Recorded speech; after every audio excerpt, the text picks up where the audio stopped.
Pemirsa, penanganan kasus tuberkulosis atau TBC di Indonesia saat ini minim ditangani oleh pemerintah dan tenaga medis. Ya, pasalnya sebagian tenaga medis, sarana dan prasarana perawatan di rumah sakit fokus pada penanganan pasien COVID-19, sehingga perawatan pasien TBC tidak berjalan dengan maksimal seperti sebelum pandemi melanda.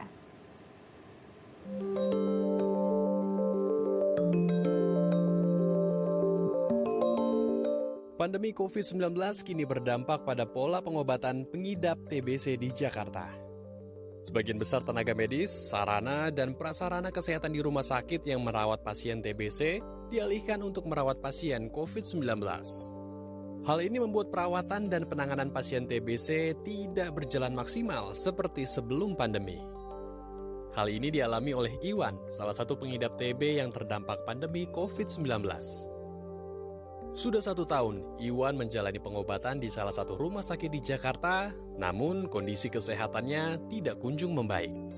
Terbatasnya tenaga kesehatan dan minimnya evaluasi dari pihak rumah sakit terhadap pengobatan yang dilakukan Iwan menjadi salah satu penyebabnya.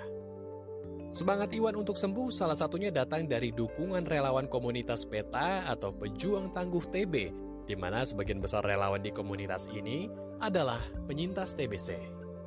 Dengan mendapatkan dukungan dari penyintas TBC, maka warga yang mengidap TBC seperti Iwan merasa tidak lagi sendiri dan memiliki semangat untuk pulih dari kondisinya. Ya, untuk mengetahui bagaimana perjuangan pasien tuberkulosis dalam mendapatkan perawatan di tengah pandemi COVID-19, saat ini kita telah terhubung dengan Bang Binsar Manik selaku Koordinator Lapangan PETA TBRO Jakarta. Selamat pagi Bang Binsar, apa kabar Bang?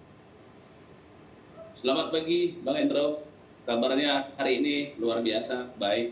Luar biasa. Bang Binsar, tadi di tayangan kita melihat ada salah satu pasien yang mengalami gagal pengobatan ya. Padahal pasien tersebut sudah menjalani pengobatan selama 1 tahun. Dan pasien tersebut juga kabarnya itu harus mengulang kembali pengobatannya dan dosisnya juga pasti akan ditambahkan kepada pasien tersebut yang bernama Iwan. Bagaimana sebenarnya Bang Binsar melihat kejadian ini, fenomena ini di tengah pandemi seperti saat ini, Bang? Ya, terima kasih. Jadi banyak hal ya penyebab kenapa pasien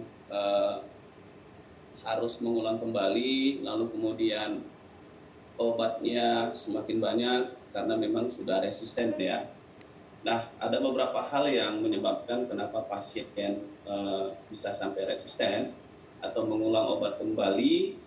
Ya, pertama adalah ketidakpatuhan pasien ya dalam mengikuti pengobatan sesuai standar. Lalu kemudian tata cara, dosis, lalu kemudian waktu yang tidak tepat. Nah, lalu kemudian dari sisi obat ya yang mungkin kurang tepat, lalu kemudian dari sisi pelayanan bagaimana pemberian pelayanan tidak maksimal seperti yang diharapkan kita bersama, bahwa ada standar yang memang yang harus diterima oleh pasien itu sendiri, sehingga ada pemantauan, ada evaluasi ketika pasien mulai pengobatan dari awal sampai akhir. Nah, ada beberapa poin tadi yang saya bilang yang memang tidak terlaksana oleh pasien itu sendiri, sehingga menyebabkan pasien itu kembali lagi resisten, dan tentu untuk pengobatan yang dia jalani yang awal tidak berjalan dengan baik, sehingga terjadi resistensi dan dia harus mengulang obat kembali, tentu dengan obat yang lumayan banyak ya, karena memang saya sendiri juga pernah mengalaminya dan saya sudah menikmati obat itu cukup luar biasa perjuangannya. Dan itu yang dialami oleh pasien ketika memang ketiga unsur tadi yang saya bilang, bahwa ketidakpatuhan pasien, lalu kemudian di pelayanannya kurang maksimal, lalu kemudian di tata cara pengobatannya yang kurang. Itu Pak Andrew. Baik, Bang Binsar, kalau kita lihat ini memang mungkin ada beberapa aspek yang menyebabkan hal tersebut terjadi. Kalau kita lihat para penyintas sendiri, para pasien selama masa pandemi ini memang diberi jangka waktu pengobatan atau jangka waktu untuk kontrol kembali agar lebih panjang dengan obat yang diberikan mungkin lebih banyak agar tidak terus bolak-balik ke rumah sakit. Apakah hal ini yang juga menyebabkan melonjaknya justru pasien yang makin resisten, khususnya pasien TBC? Apakah ini juga mempengaruhi? Oh iya Mbak, karena memang salah satu memang program pemerintah bahwa di masa pandemi memang pasien tidak bisa rutinitas ke rumah sakit ya. Tentu ini akan jadi tantangan juga buat pemerintah, lalu kemudian kita sebagai pendamping pasien yang tidak bisa memantau bagaimana pasien itu apakah dia memang rutin minum obat atau enggak, karena memang pasien seharusnya tadi kan minum di layanan lalu kemudian tiba-tiba minum di rumah. Nah ini kan sangat sulit terpantau dan kita tidak bisa tahu apakah pasien itu minum obat atau tidak. Nah lalu kemudian sebagian pasien TB resisten kontrolnya tidak tepat waktu karena sebagian pasien itu sangat takut COVID ya, takut tertular kembali, dan mereka memutuskan untuk tidak kontrol. Ada beberapa pasien memang yang tidak sama sekali kontrol ke layanan yang sudah ditetapkan, yang seharusnya mereka datang ke layanan misalnya per bulan atau per minggu.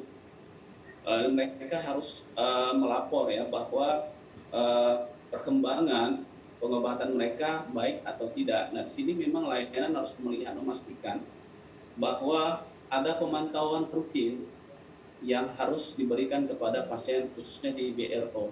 Nah ini memang agak sedikit kurang maksimal ya, karena kita tahu ada pembatasan, ada jarak, maksudnya mereka jadi tidak semakin rutin untuk kontrol ke rumah sakit. Nah ini menjadi salah satu bagaimana teman-teman itu mengalami kekhawatiran untuk harus layanan sehingga tidak bisa terpantau untuk pengobatannya. Oke. Jadi dampak dari pandemi ini membuat para pasien TBC merasa khawatir ya akan Betul. terpapar COVID-19 karena mereka mungkin memiliki komorbid ya atau penyakit bawaan sehingga kekhawatiran mereka juga lebih besar gitu daripada orang-orang normal pada umumnya. Nah kalau misalkan kita berbicara mengenai data, apakah berapa persen penurunan pelayanan pasien TBC di rumah sakit dan sebetulnya apakah selama pandemi COVID-19 ini mengalami peningkatan yang cukup tajam untuk pasien-pasien TBC sendiri di daerah Jakarta, Bang Binsar? Oh iya, tentu jelas sangat capaian pemerintah dalam penemuan angka kasus baru ya, itu sangat rendah karena seperti yang kita bahas dari awal bahwa semua fungsi, beberapa layanan tidak berjalan seperti yang kita harapkan semestinya. Karena memang ada beberapa layanan yang menutup sehingga mereka membuat layanan yang seharusnya untuk penanganan TB jadi penanganan COVID. Nah ini tentu sangat tidak memaksimalkan capaian yang memang sudah diharapkan oleh pemerintah dari sebelumnya. Lalu kemudian